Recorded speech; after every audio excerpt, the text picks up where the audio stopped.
Hello and welcome back to the FPL Tom YouTube channel. In today's video we'll be taking a look at the best transfer targets ahead of blank game week 12. In the video we're going to cover 4 players you should be looking to buy this week. This episode as well is going to be primarily focused on James Maddison Replacements after he was a very silly boy and got himself a 5th yellow card of the season. Absolute donut for doing that. Has massively messed up my team and a lot of other people's teams, so we are going to be looking at majority midfield replacements. If you do enjoy the content that you see on the channel, please like, comment and subscribe, as we are trying to hit 1,000 subs on the FPL Tom YouTube channel. But yeah, that's enough waffle from me. Let's dive in to our transfer targets for today's video. And starting off today's video, my first transfer target for game week 12, it is Mason Mount as one of the main midfield candidates to replace James Maddison for this game week. Now, I did suggest Mason Mount in last week's video. Right at the end, I did kind of have a discussion around Chelsea players, which ones you should be looking to target, and I did say Mason Mount was the better of all the players to really pick. At the moment, Potter is an absolute menace to FPL, dropping people, taking them off at half time, taking them off before the 60th minute. I've come up with a phrase for it. We're going with Potter poker because you don't know what hand you're going to get. So when that starts trending on Twitter,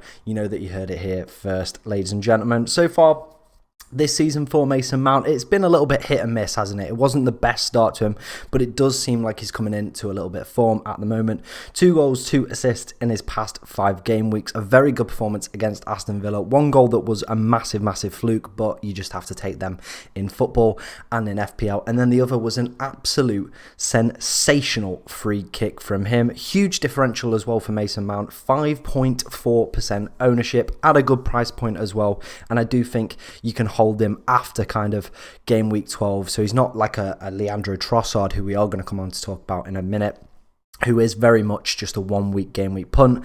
You could hold Mason Mount up until the World Cup, as they have Brentford, Manchester United, Brighton, Arsenal and Newcastle. Some very iffy fixtures in there, but it does seem like Graham Potter has got this side ticking. I do think Mason Mount is probably the best Chelsea asset you could go for. I feel he's potentially probably the most nailed out of all of them. But the problem with Mason Mount is he is very much kind of a low XG, a low expected assist kind of player. He doesn't obviously break the stats with underlying data, but does put up some very good performances in special games like he did today. Got himself the 2 goals. When you find Mount in the right position, in the right form, he is an absolute goldmine to own. So Mason Mount is the first player that I'm going to suggest you buy for game week 12. Let me know what you think of that suggestion down in the comments below. But let's move on to our second player of today's video.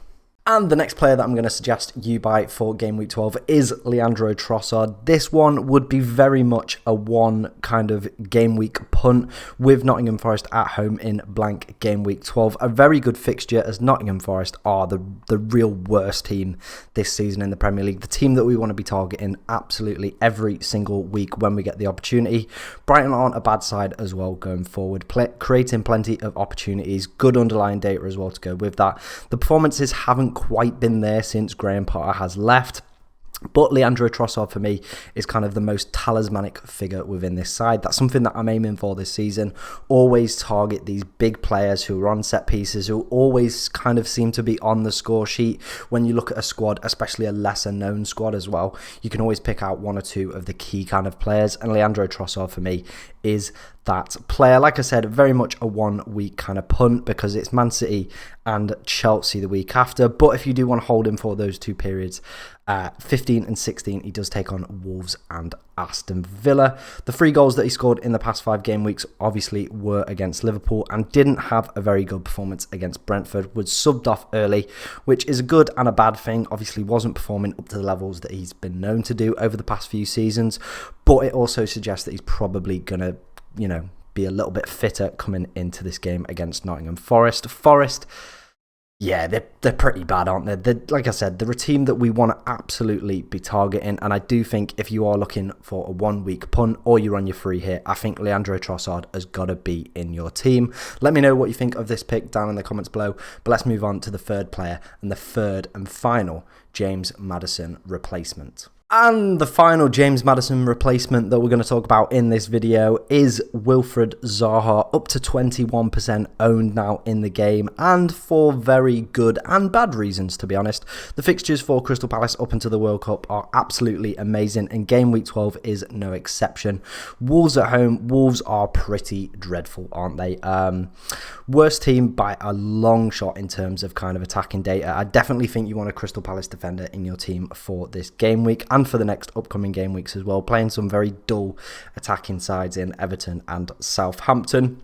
The reason I like Wilfried Zaha is that he's on penalties, fits this talisman theory, and obviously he kind of, well, anytime Crystal Palace are kind of on the score sheet, you know that he's going to be involved. He's a very special player and very, very good on the ball, very good dribbler, and he just has that kind of special ability in him, to kind of just transform a game. I think he's just got that level of class that's just above where Crystal Palace are. So I think it's always good to kind of own these players. We've spoke about talisman theory so much over the past few weeks. These key players who are on penalties, we saw it this week how important penalties have been. Ivan Toney, Mitrovic, all these players that do get penalties for their sides, when they kind of get them, if Wilfried Zaha gets one in the next kind of 3 or 4 fixtures, everyone's going to be looking at him because of the good fixtures. He's on penalties. It just absolutely makes sense. But there are some kind of caveats to owning Wilfried Zaha. He is the biggest FPL troll in history. He'll miss a penalty, he'll get a yellow card, or he'll have a poor performance, as he did against Leicester this week. Looked very, very poor, as did Crystal Palace going forward. There was no kind of fluidity within their attack, so that was a little bit worrying to see. His underlying data as well stinks more than Manan's piss. 0.31 XG and 0.46 expected assists. Really, really stinky. And his last goal came against Brentford in game week 5. So on a little bit of a drought at the moment is Wilfried Zaha, but I do understand why a lot of people are jumping on him, and I do think he is a good James Maddison replacement, not in terms of just this week, but in terms of long-term fixtures as well. If you are looking for a little bit of a differential and want to spice up your life a little bit, I do think Abichi is another good asset to go for as well from Crystal Palace. Another player who's just got that flair, that little bit of ability, but doesn't have penalties, and I think that's just such a big thing to own in this game. That was the final James Maddison replacement. Let me know if I've missed any down in the comments below, but we are going to talk about one final player in today's video, so let's get into it. And that final player that we're going to talk about is Matt Doherty. Back on FPL Twitter hype is this man, and for very, very good reason. I thought he had a really, really good performance against Everton, as did Conte as well. Full of praise for the man, saying he was back to the levels that we saw previously from Matt Doherty. And when this man gets himself into form, when he gets back to them sort of levels, my God, what an explosive FPL asset he could be. 4.6 million as well, cheap as kind of... What's cheap these days? Absolutely nothing. Like, everything's expensive, isn't it? So he's not that cheap. 0.7 ownership as well. Absolutely massive differential. And Spurs as well, currently 5th for XG conceded. A really, really good defence that Spurs have built this season. Very rigid, very hard to break down. I think that's something that Conte wanted to implement over pre-season, and you can definitely see it kind of coming to fruition so far. Everton didn't even manage to get a shot off in the second half. I think that's the first time they've not managed that in like 6 years. Something absolutely ridiculous. So good for defensive data. But why I've chose Doherty is kind of them attacking returns that we so want from our defenders. The positions that he was getting in were very, very scary as a non-owner. There was a few people in my work league who bought him in. I went for Eric Dyer because, you know, I like plain cheese and ready salted sandwiches. I'm very dry, very boring sometimes. I kind of just went for the safe bet. But I think I should have gone for Doherty. The positions that he was getting in, absolutely amazing. Was influential within the penalty goal as well for Spurs. Had the shot that kind of Jordan Pickford kind of spilled back, that Harry Kane won the penalty from as well. So I do think he will get a haul at some point. The game week 12 fixture, Manchester United away, don't think it should be a red. Manchester United just aren't at the levels, kind of the same levels as Spurs. I think it will be a very, very drab kind of game. I'm expecting kind of a 1 or a 2-0. It's kind of Spurs in that one. Newcastle, another kind of middle of the road fixture for Spurs, but then Bournemouth Liverpool kind of indifferent at the moment as well, and Leeds. So good fixtures, kind of mixed actually up until the World Cup. But I do like Matt Doherty. I like the price point as well.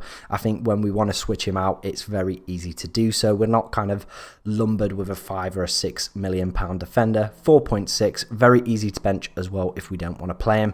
Getting in some good positions, and Spurs are looking absolutely fantastic at the back. Those were my 4 transfer targets for game week 12. Let me know what you think of them down in the comments below. If you do need any help with your team, I answer all questions down in the comments below, so just hit it in there. Like I said at the start of the video, we are trying to reach 1,000 subs on this channel. If we could do that, it would be honestly absolutely amazing, and I would love every single one of you. Thank you very much for watching. I hope you have a good game week and a good rest of your day as well.